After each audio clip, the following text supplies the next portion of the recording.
इस सभा के मध्य उद्बोधनों के माध्यम से प्राप्त किया कि हमें दीपावली पर्व को कैसे मनाना है। मैं उन सब बातों की पुनरावृत्ति ना करता हुआ सबसे पहले विद्यालय की जो प्रथम एवं अनिवार्य शक्ति होते हैं, विद्यालय के प्राचार्य महोदय आदरणीय प्रमोद जी, ट्रस्ट के प्रमुख महामंत्री आदरणीय श्री सुनील कुमार जी सरल साहब, विद्यालय के संयोजक महोदय आदरणीय मुकेश जी कोटाराम साहब,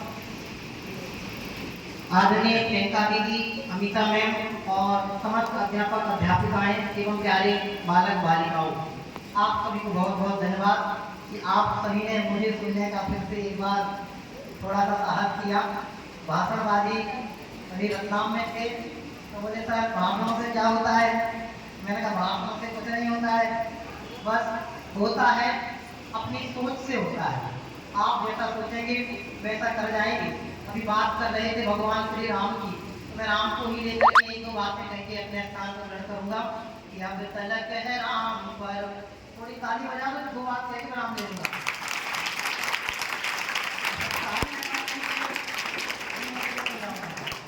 अब तलक है राम पर जो भी कुछ लिखा गया, कि राम पर लिखा गया न राम को लिखा गया। जाते जाते सुनाऊंगा। मुझे जो बात कहनी है वो आपसे कह देता हूँ। प्यारे बच्चों, हमारा भारत देश अपना है ना? यस और नो? बिना माइक के बोलो यस और नो? हमारा भारत देश पर्व प्रधान संस्कृति वाला देश है। बहुत सारे पर्व हमारी भारतीय संस्कृति, हिंदू संस्कृति में हम सभी मनाते हैं। अभी कुछ दिन पूर्व आप लोगों ने नवरात्रि मनाए होंगे।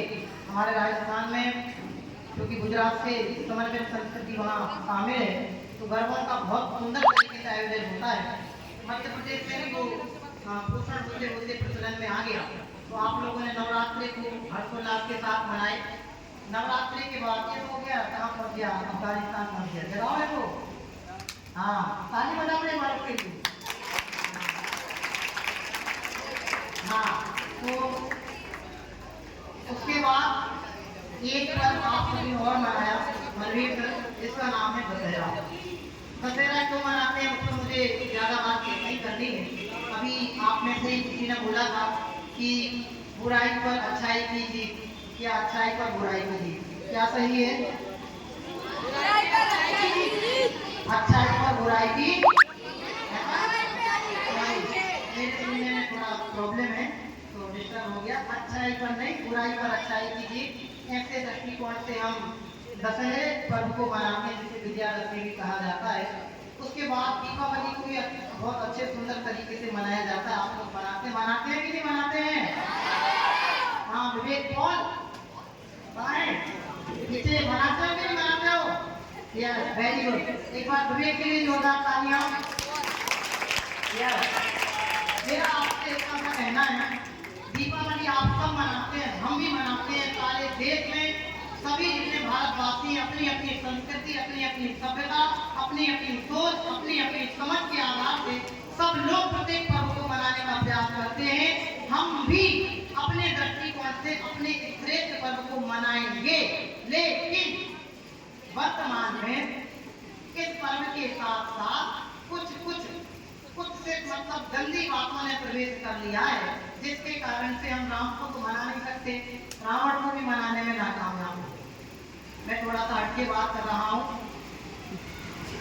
मैं एक बात आपसे बहुत अच्छे तरीके से कहना चाहता हूँ, यदि आप राम को मानने वाले हैं तो आपको राम की माननी पड़ेगी। यदि आप कृष्ण को मानने वाले हैं तो आपको कृष्ण की माननी पड़ेगी। आप आज नहीं मानेंगे, कल नहीं मानेंगे, परसों नहीं मानेंगे, लेकिन एक ना एक दिन वो जरूर आएगा जिस दिन आपको राम और कृष्ण की माननी पड़ेगी। क्यों?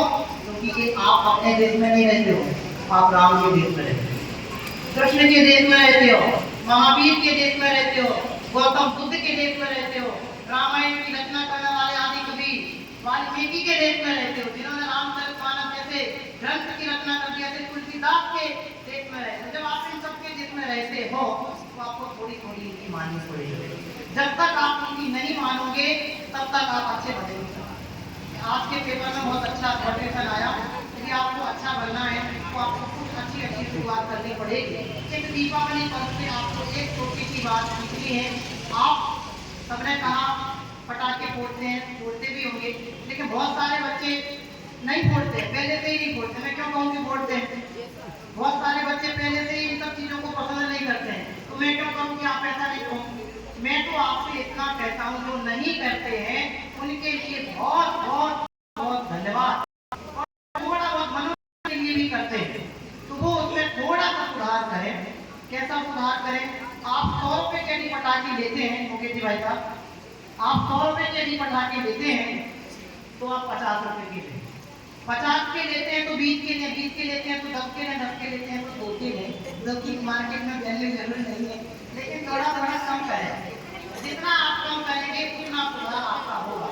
साइंस से भी देखें, आप पर्यावरण से भी देखें, सभी दृष्टिकोणों से इनका कितना कितना हानि हमें देखने में आती है, वो सारी बातें आप लोग को हमारे अध्यापक बता चुके हैं, मंचाल बता चुके हैं। उन सब बातों को मैं नहीं कहूँगा। एक बात और आपसे कह देता हूँ, भगवान श्री राम के जीवन से जुड़ी हुई।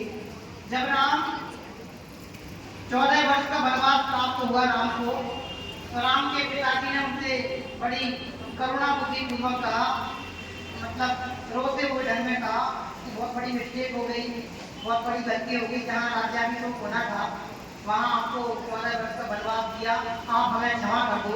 एक पिता अपने पुत्र से क्षमा मांगे, तो वहाँ से राम जी अपने पिताजी से मतलब पिता के योग्य सम्मान आदि का भाव व्यक्त करके वापिस आए। तो वही बात उनकी माँ कौशल्या ने उनसे कही, तो उन्होंने कौशल्या को बहुत सुंदर जवाब दिया। रहे सर क्या जवाब दिया? वो जवाब सुनने लायक है। किसी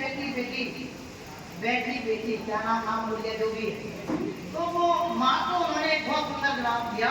वो जवाब आपको जिंदगी में सीखने लायक है। जैसे ही माँ ने कहा, बेटे बहुत बड़ा गलत निर्णय हो गया, सारी अयोध्या उस निर्णय को सुन करके दुखी है, परेशान है, तो हम सब भी इससे दुखित हैं और आपको भी अच्छा नहीं लग रहा होगा, हमें माफ करना।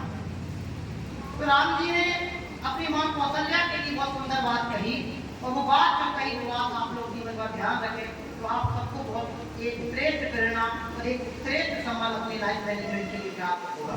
उन्होंने क्या कहा, वो बात मैं आप सभी के बीच में कहता हूँ। उन्होंने कहा, माँ मुझे वनवास प्राप्त नहीं हुआ है, मुझे 14 वर्ष का वनवास का राज्य प्राप्त हुआ है।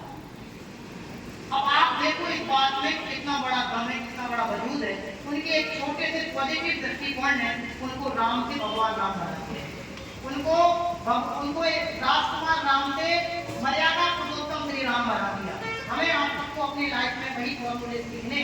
हम जो छोटी छोटी सी गलत गलती आप सबको अपने जीवन में प्रवेश करा देते हैं, कर देते हैं, जान बुझ करके ज्ञान जाने में करें, उन बातों को हमें भूलना है। और एक कुछ संस्कृतियाँ जो हमारे पर्वों से जुड़ रही है उनको हमें छोड़ना है, और हम इन सब चीज़ों को छोड़ेंगे, चाहे वो पटाखा से संबंधित हो, विस्फोटक सामग्री से संबंधित, उन सबको छोड़ते जाएंगे तो वो जरूर नहीं होगा कि वो जिससे भारत का हर बच्चा राम होगा, भारत की हर एक बेटी सीता हो। मेरा आपके निवेदन है। बहुत बहुत धन्यवाद, आपने समय दिया, आपने हमें सुना।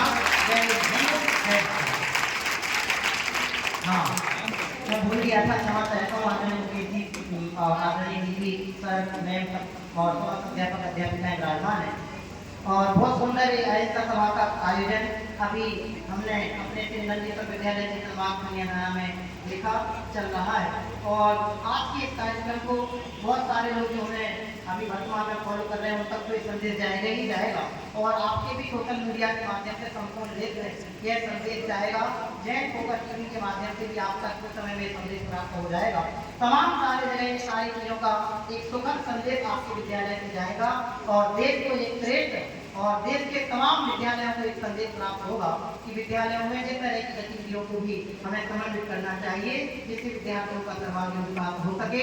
एक आदरणीय विद्यालय के प्राचार्य महोदय के द्वारा एक बहुत सुंदर पुस्तक अभी कुछ दिनों में हमारे बीच में लगभग दीपावली के दिन यहाँ आने वाली है। उसका जो पहला कवर पेज है वह हमारे बीच में आ गया है। उसके विमोचन के लिए मैं मंचासीन अतिथिगणों से निवेदन करूंगा कि आदरणीय सर द्वारा लिखित धूप सिर पर उठाए बैठे इस गजल संग्रह के प्रथम कवर पेज का विमोचन सभा के मध्य करें। हम सभी तालियों की गड़गड़ाहट के